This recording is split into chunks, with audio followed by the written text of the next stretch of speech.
So we just talked about the contextual environment, and we talked about different parts that make up the meaning and that shape the delivery of a message, which of course influences the interpreting choices that we make.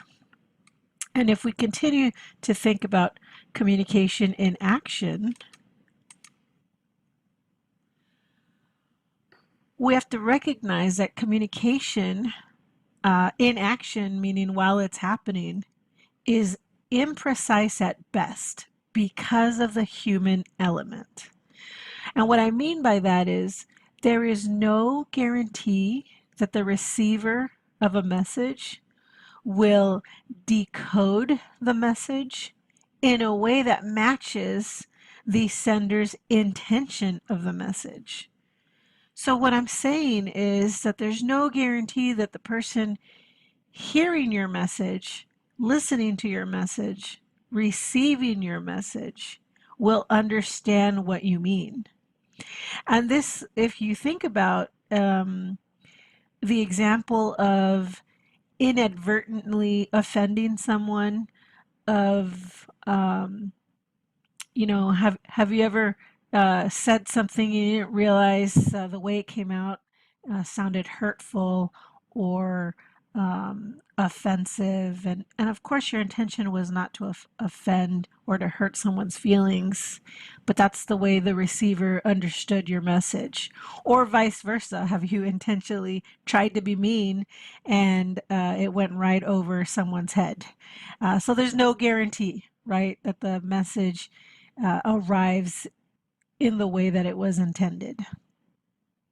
And so if we think about what that means as students of interpreting and as effective communicators, it means that you have to strive to achieve those goals in a way that maintain or enhance the relationship between the participants, using a variety of styles that reflect their personality and personal values.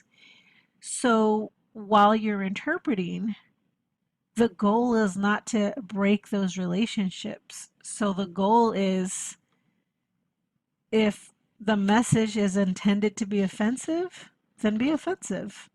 But if it's not, then you have to do everything in your knowledge base to not offend. And because we are also doing cultural mediation, which is we're the person in that room that knows, hopefully, the cultures that are involved and knows how to communicate between those cultures. And so we have to use that knowledge in order to impart that communication. And so what we mean by using styles that reflect personality and personal values, we have to think about expressions and language choices. And what I mean by that is our expressions, the way that we talk, and I don't mean in general, I mean individually. Individually, the way a person expresses themselves, the language choices that they choose to use, reflect their personality and their personal values. So for example, here's my example of expressions that reflect my personal values is I call my brother Nino, which is short for Padrino, because he's the godfather of most of the nieces and nephews in our family. And I call him this as a term of endearment. He's not my Padrino, but because, the kids hear it, we just all call him that. And this is also a way that we show his status in the family. But in front of his coworkers, I call him by his name, which is Isaiah's. Um, he goes by his English name, Isaiah. His name is Isaias, spelled the same way.